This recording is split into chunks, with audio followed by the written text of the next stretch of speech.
Hello and welcome to Sophie & Co. Me, Sophie Shevardnadze.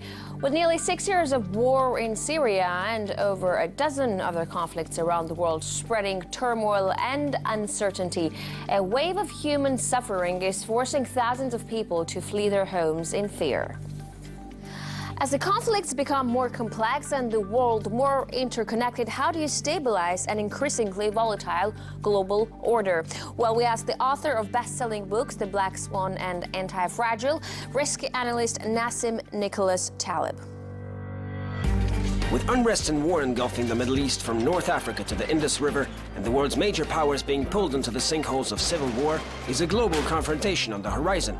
Can ties built up over decades of calm help prevent disaster, or will fragile global peace shatter under the pressure of complex conflicts? Nassim Taleb, it's really great to have you back on the show. Welcome. Thank you. Good to have you in Moscow. Honored to be back. So listen, I want to talk to you about global issues. For instance, it does feel like the world right now is full of tensions. We have armed conflicts, we have terrorism, we have bilateral sanctions, military drills. Should we be prepared for a full-scale global armed conflict? I don't think if there's going to be a conflict, I don't think it's going to be where you think you expect it.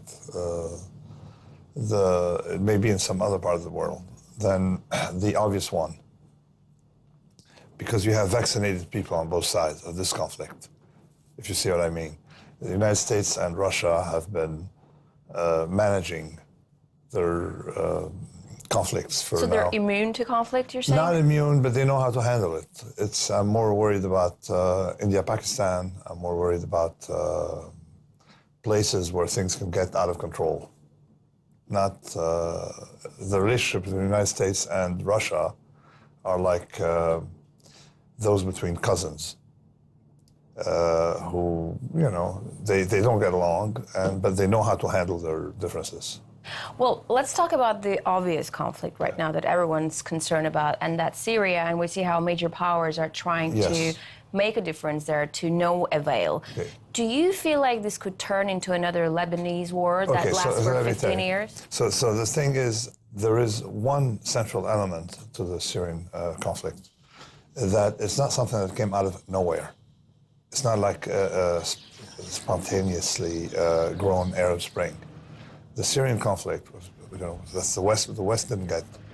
It was largely induced by Saudi financing, by Salafi Saudi financing, and it's quite obvious when you're there. We have the data. We know pretty much how it started or how it was fueled. We know which parties fueled it. Now,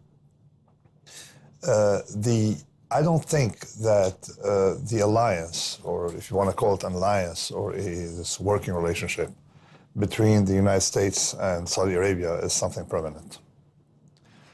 Because I would guess maybe 80 to 90% of the American public would be hostile to Saudi Arabia. Most people know that Saudi Arabia finances directly or indirectly, most certainly indirectly, but possibly directly, we know, these armed groups. We know that they did finance initially Al-Qaeda.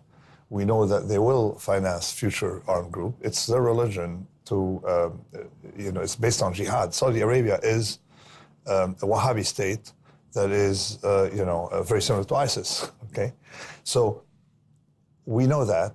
The only problem is that there's a class of people in the United States, that crust, of Jornobi or whatever it is, that are under the sway of Saudi Arabia, via public relation firms. So this can fall apart, in which case the relationship between Saudi Arabia and the United States would be, So it all comes down to money, really. It's not. It was financed. A lot of the images we have of the Syrian conflict, we know have been doctored up by PR firms in London, Qatari financed, or United States. So there is money, influencing journalists. But the relationship between the United States and Saudi Arabia is strategic, and whatever you want to call it. And you're thinking it's not going to last?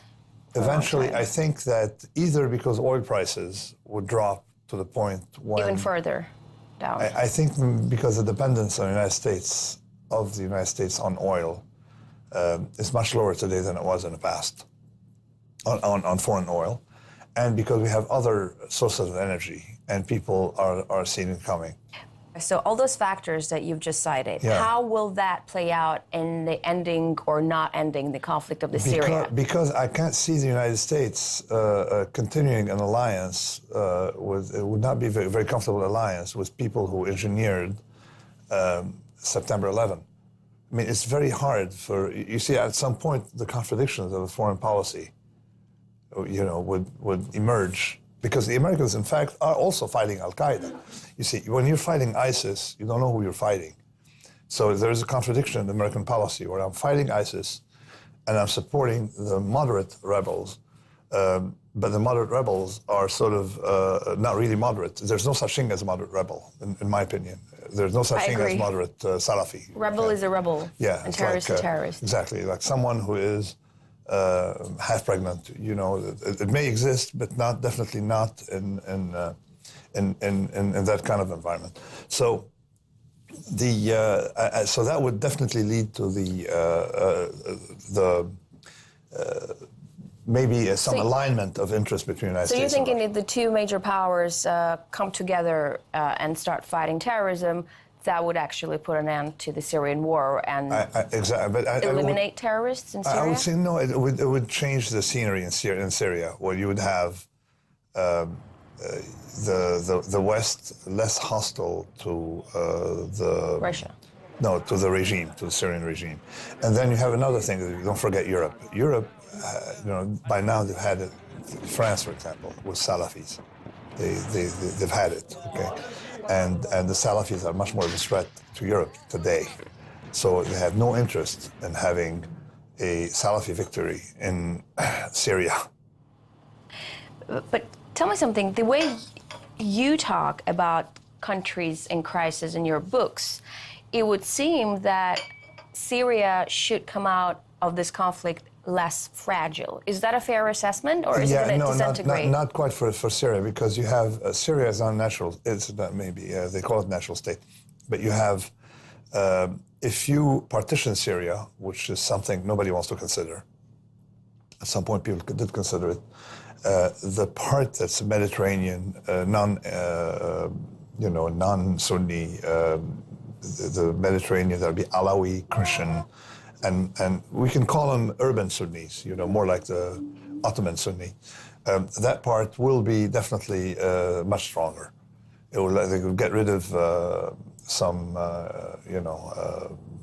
they really would get rid of their cancer, and then they would be able to grow from, particularly after a war, you have reconstruction and stuff like that. And I'd be comfortable with a state like that, breaking Syria in half. But that's not what the Syrian regime wants. They want the whole thing. And I know a lot of Syrian Sunnis, who also don't want partition. So I don't think it's in the cards. So the second option would be probably to confine the Salafis to some remote areas and try to manage without them, in which case also you'd have reconstruction. And the third possibility is to rebuild Syria that's very decentralized, in which Salafis, like in Lebanon is very decentralized after the war. So in Lebanon, you can have someone can be a religious fundamentalist of any religion, so long as people don't bother you in your neighborhood and you don't bother people in their own neighborhood. Okay, you can manage a long-term relationship. I think what may happen with decentralization of Syria, if you have some kind of decentralization, it may solve the problem and at the same time spur the areas by the Mediterranean, the minorities. So I want to talk about all of the Middle East, because you've said that centralization of power in the Middle East actually made the Middle Eastern states vulnerable to the aftershocks of the Arab Spring. And it's true, we have so many conflicts in the region. We have Syria, we have Libya, Yemen, Iraq, Afghanistan is far from being over. You mentioned Pakistan. We don't know what's going to happen there. Do you feel like the current makeup, the borders of the regimes as well, are too antiquated? Yeah, of course. Iraq is an artificial state. you always have instability when you have roommates, and you can solve the instability by giving them separate apartments. There is a friend of mine has done quite a bit of research on that, and we call it that good fences make excellent neighbors. Seen that in Switzerland, where the relationships improve dramatically once you have a separation, some kind of separation, physical, legal, whatever separation you want, financial, fiscal separation. People finance their own roads. So decentralization works in that sense. The French, unfortunately, when they advocated for Sykes-Picot, they mixed people that shouldn't be mixed, and they broke up people that shouldn't be broken up. But if you continue the reasoning, you'd realize that southern Turkey was something that should belong to Syria. Antioch was the historical capital of Syria. Yeah, but I mean, historic borders change all the time. Tell me one country whose borders haven't been changed. It is true. The way to redo a Sykes-Picot isn't so much along the notion of nation-state, but the way the natural ecology of the areas, the organic build, is around city-states. That works a lot better. You see, you had the Sanjay of Aleppo before. You had there were states that were organized by the Turks around city-states, which was a natural organization since Roman times. So I think that decentralization is imperative. Okay. For the Middle East. For the whole area. Okay. For the whole area, you cannot have. And let's see how important. But then decentralization would lead to reorganization of the borders, right? Yes, but also coupled with decentralization, which means that you don't have to change. You may keep Syria as it is, so long as you decentralize. You will not have the same sting you had with the dominance of one minority or one majority over a minority. So it can't just be changing the borders. You also have to decentralize, because no matter how you change the borders, you're going to have minorities. And the problem of Near East, I mean, let me, for the viewer, let's repeat, what was the problem? Take Iraq. Sunnis dominated, okay, until George Bush came. And then the Shiites dominated Sunnis, and you had ISIS. So you cannot afford to have one ethnic group dominate another ethnic group. You have to make sure that you always, there's no spot on the map where someone is suffering. Because of the other group. Because of the other group. We're going to take a short break right now. When we come back, we'll continue talking to Nassim Nicholas Taleb, world-famous economist. Stay with us.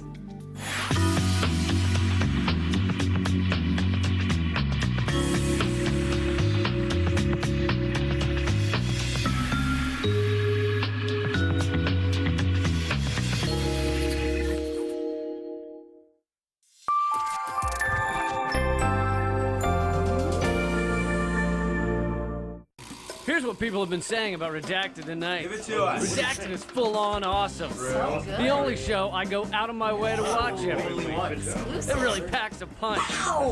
Lee Camp is the John Oliver of RT America. They do have the same accent. Hey, we are apparently better than boobs. Nothing's better than boobs. You see, people you've never heard of love Redacted tonight. The president of the World Bank, though, hates it. Yeah, well, he doesn't really have any taste. Seriously, he sent us an email.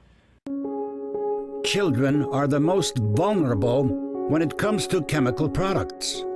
Children should not be forced to give away some of their brain functions just because we enjoy some benefits from using pesticide. In the great democracy game, the chemical industry is the winner. Do the voters have the right to regulate in this area? We believe that they do. This is not a county area. It is for the state or the federal government. In the great toxic game, will children always be on the losing side? Corporations have more importance in their world than we, the people, and the children.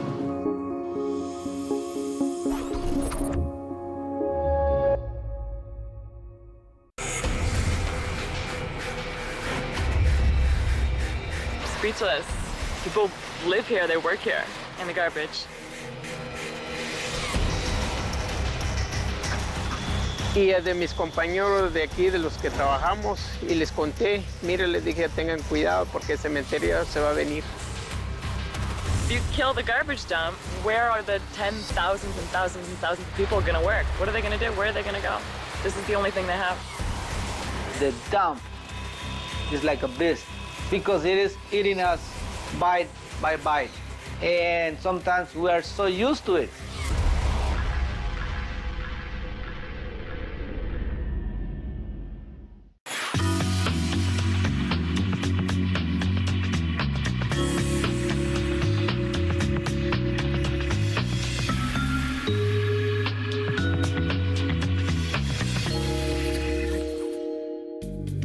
And we're back with Nassim Nicholas Taleb, world-famous economist, thinker, author, talking about world issues. Mr. Taleb, I want to talk to you about the research paper that you have published on the history of violence that states that the World War II world is not less violent.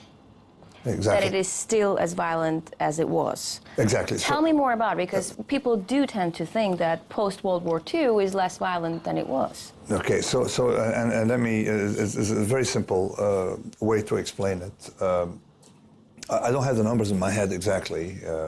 It's early in Moscow today with jet lag, but the concept is as follows. Some people naively assume that our world was different because we haven't had a major war now for about 60-some years, since 1945. In history, if we take the last 2,000 years, you notice that wars such as the large wars, the ones that kill more than, say, 5 million people, happen on average every something like 90 years.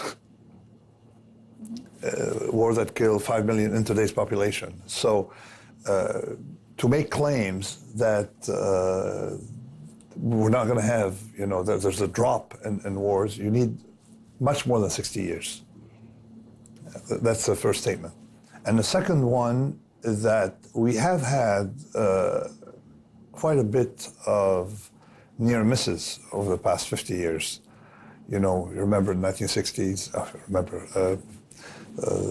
something happened in the 1960s, in the aftermath of Bay of Pigs. So there was some tension. And now we have more, we have nuclear weapons, and these are much more destructive than before. So if anything, I see that the data is telling me nothing has changed, but the weapons that we have, tell me is that should something change, it's going to be much more brutal. But isn't it crazy? Why aren't things like economic ties or economic integration, free trade, faster movement of goods, preventing conflicts? Is the world not integrated enough economically? I don't think economic integration has helped, because the Roman Empire had plenty of wars and they had beautiful economic integration. And before 1914, we had globalization was really right there. It was at its maximum, as in 1914, right before we had the big war, where people were buying meat from Argentina, getting textiles from the UK. And there was globalization before 1914, yet it didn't stop people from waging war. The only environment, I would say that, but that's not part of my formal rigorous studies, but I would say that the only environment that seems to be good for peace is the city-state environment, where you may have an empire come and go, city-states stay, and merchants don't like war, but merchants don't run the world. As you notice, merchants are not represented in Washington. So this gigantic free trade zone, you don't think they're going to change the world for better? I think maybe, if anything, for the worse, for several reasons. People fail to understand that we have had, just like with the Syrian war, you had PR firms hijacking consciousness, I would say. It's a good idea to have commercial exchanges between nations, but and as we can see with Brexit and the rise of Donald Trump and the rise of future Donald Trumps in the future, because this is something that, the cat's out of the box now. We realize that the regular American has not been consulted about TPP. And if you ask a regular American, and this is how tensions erupt, if you ask someone, or a regular Asian, or a regular Asian person, but if you ask someone in the Rust Belt, or what used to be the Rust Belt, if you tell them, listen, what would you like to do? Would you like to make shoes, and have a job, and identify yourself with a product, or you'd like to be slightly richer, but have a different job, but buy, and be able to afford shirts for. Shirts today are cheaper because they're made in China, cheaper than they were in 1970, right? In nominal dollars. So what would you rather do? I mean, people may have different choice. Maybe they're more interested in having their ego in a product, okay? Say, I make shoes, then people identify with a profession, then have higher standards of living, something that fits economic textbooks better, but not their ego. Maybe people want to have, feel that they identify with the product. Tell me about the upcoming crash. You've said that markets will ultimately crash again, only this time it will hurt much more people. Do you believe that the crash will originate from the United States again? I mean, eventually, it's a big drop in asset value in the United States that always impacts the rest of the world. That's how it has, operated traditionally.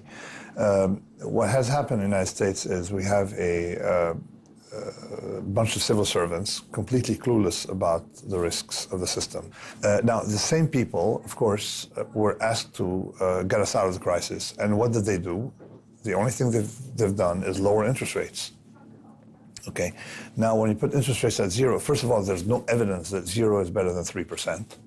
Okay. And what did lower interest rate do? At the same time, transfer private debt to public debt. Now, lower interest rates inflate assets for the very rich, for the super rich. So what they've done is created more economic inequality. So at some point, the thing's going to collapse. Okay, you're going to realize either the super rich now is that category of people. But do you believe that problem originates from the United States, or it's a problem of the developed world in general? No, it's because not directly from the United States asset valuation, but the policy of putting interest rates at zero in the United States was followed by Europe, and they experienced the same asset bubble. So we have an asset bubble in the United States and Europe, and I don't know about other countries. And that definitely is not very healthy. So at some point, and the problem is, I have never seen a bubble deflate gently in long career. Do you still feel like the world should prepare for austerity? I mean, it hasn't quite worked for Greece. Why do you think it will work for anyone else? The point is, people give you false choices. They tell you austerity versus this.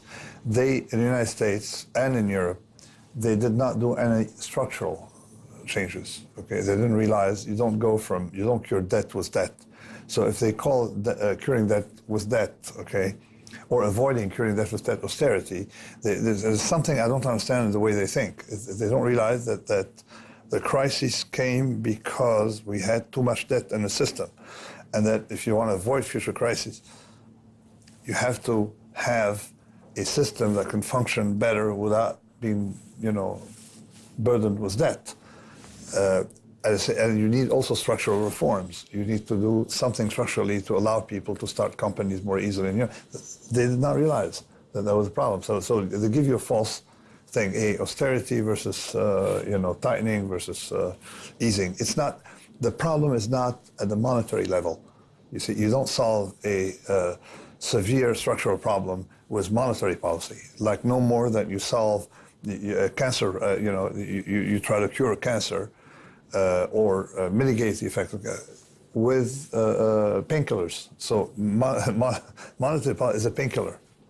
So you also said that America needs austerity like Greece. Do you think it's still the case? No, that's not what I meant, is austerity or not austerity. Let's forget that, because then you don't like the word framing. austerity, No, do you? of course. We're going to say that we need to change the system.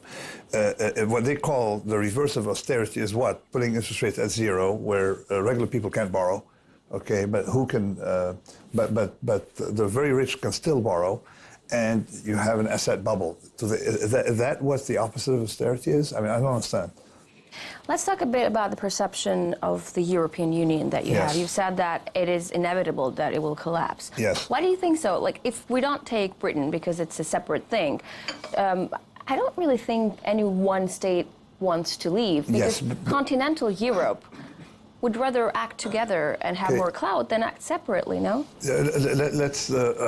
I mean, I was very critical of the European Union before Brexit, not because I don't like Europe, but because I don't like Brussels, which is something very different. You know, Brussels is one thing and Europe is another thing, and people can realize that. Plus, the very notion of a European Union, that want to create a meta-nation state, is also artificial and grounded in some historical fabrication.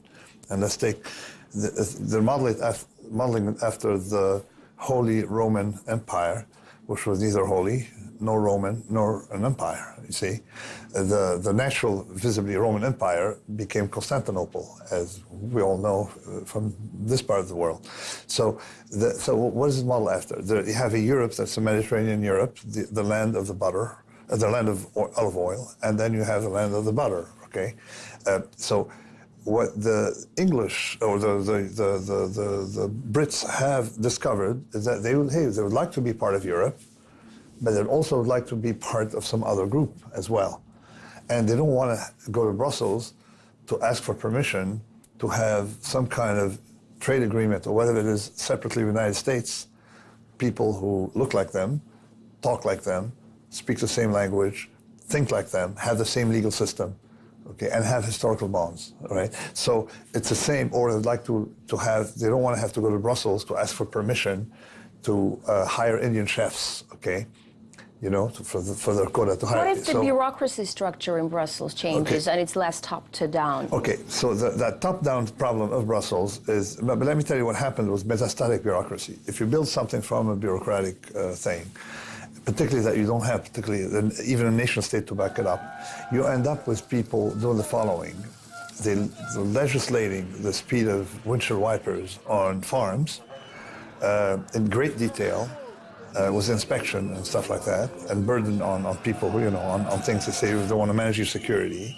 They're regulating toaster, you know, for the, you know, how many, the intensity or how much electricity a toaster in the UK can consume. But at the same time, they can guard the borders, you see. So what do bureaucrats do? Bureaucrats are very good at doing something that impresses other bureaucrats. But in the end, they're not doing the essentials. What do you want? If you're going to have if Brussels should do something, it's guard the borders first, okay, and then worry about toaster ovens later, and they've done it backwards. So this is what, if you let bureaucrats run any business, they destroy it. So I don't see no reason why Brussels. So I'm not against the concept of Europe, but I'm in favor of a looser deal where people have the right to have their own deal on the side. Mr. Taleb, thank you very much for this interview. As usual, really interesting talking to you, and hopefully we'll see you next year. Great, thank you. Thanks a lot. Thank you. Bye now.